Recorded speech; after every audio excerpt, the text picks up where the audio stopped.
Welcome to this episode of Windy City Scouser. This is coming very late off of a 7-0 demolishing of Manchester United. We're going to let that sink in for a second and bask in its glory. Okay, on to the next one. There are a few topics that we need to discuss, including transfer targets and the outlook of Liverpool's next couple of matches.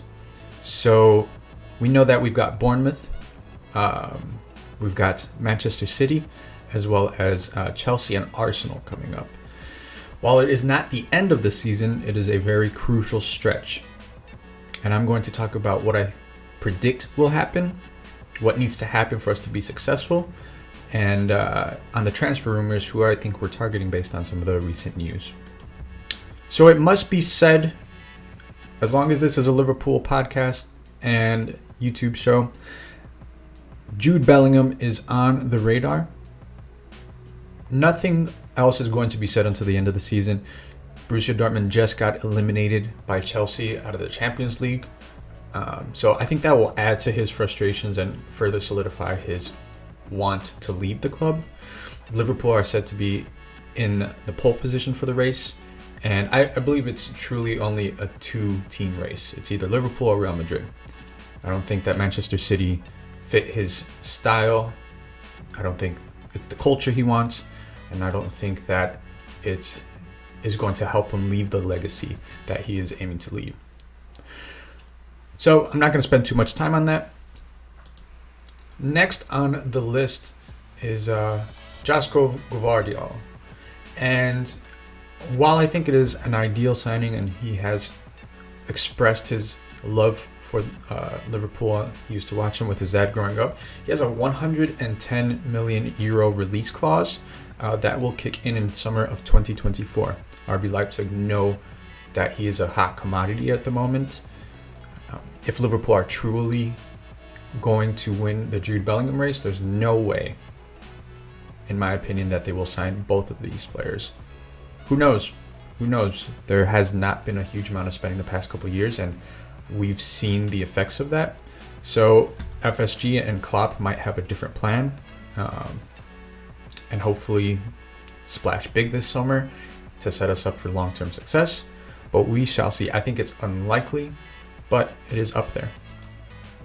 Within the Liverpool sites are also two midfielders that are currently in the Premier League. The first is Matheus Nunes, currently playing with Wolves, and we know that Liverpool had the opportunity to sign him in the summer and for some reason didn't pull the trigger. If they do decide to move forward with it and try to sign him from Wolves, then they will end up paying more than they would have had to had they done it earlier. Also for within the Premier League is Moises Caicedo. So we know that he plays for Brighton, and Brighton are demanding a £90 million fee for him, and he's just signed a new contract that extends his time with the club until 2027, but that is apparently not going to rule out a transfer or interest from other teams. So it's something to also keep an eye on. Outside of the Premier League is Manu Kone. He plays in the Bundesliga and apparently has a 30 million euro price tag with a contract expiring in 2025. Although Liverpool and PSG have reported interest, apparently the only two clubs that he dreams of playing for are Real Madrid and Chelsea. We'll see. It looks like he is aiming to take a step up and out of the Bundesliga, and if Chelsea do show that interest or Real Madrid do show that interest, then we know which way he's leaning. But it doesn't always work out that way, so Liverpool are keeping an eye on him and his development as well. And the last target for today, both Aston Villa and Liverpool are pretty open about their interest in Albert Moleiro of Las Palmas, and his current release clause is 25 million euros, which would double if Las Palmas get promoted from their current their current league.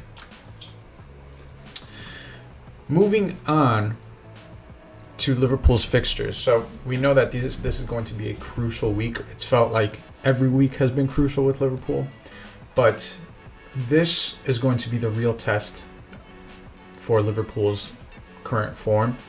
Is it something that is a sustained improvement, or is it going to, or was the Manchester United performance just a blip?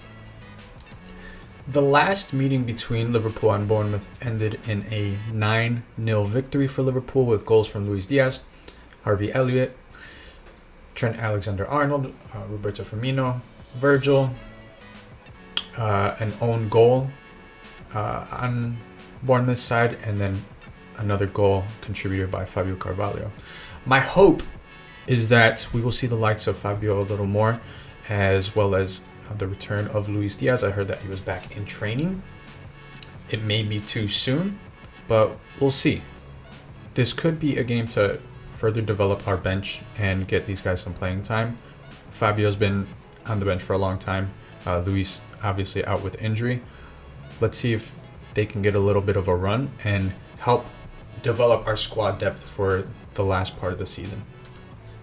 So a quick look at Liverpool's last match against Manchester City, and I also forgot to mention that we're also playing Fulham in between Bournemouth and Manchester City, so not a match to be forgotten about.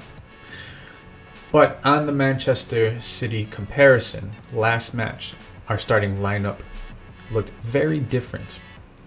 We had Alisson, Gomez, Fabinho, Virgil, Thiago, Milner, Firmino, Mohamed Salah, Harvey Elliott, Diogo Jota, and Andy Robertson.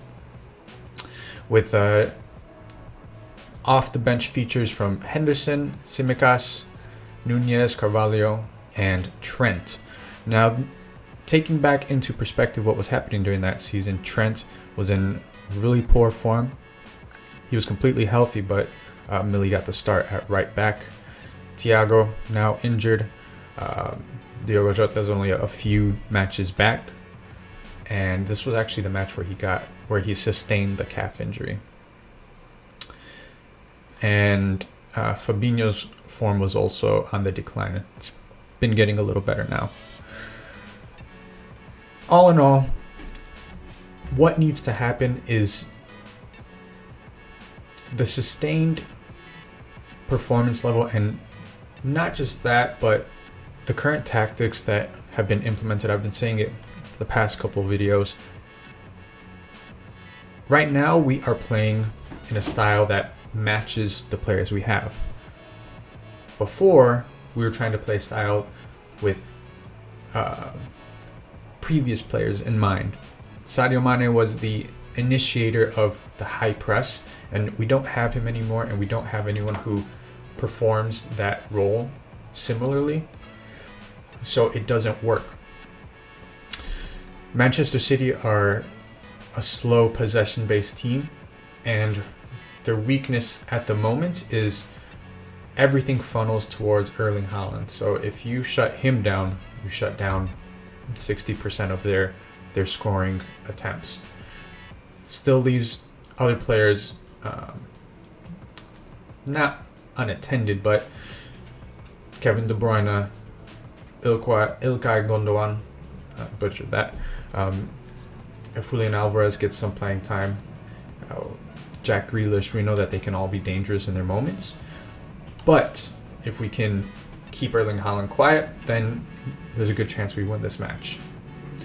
Typically, we've seen a lot of draws between these two squads, although we did get the win last match.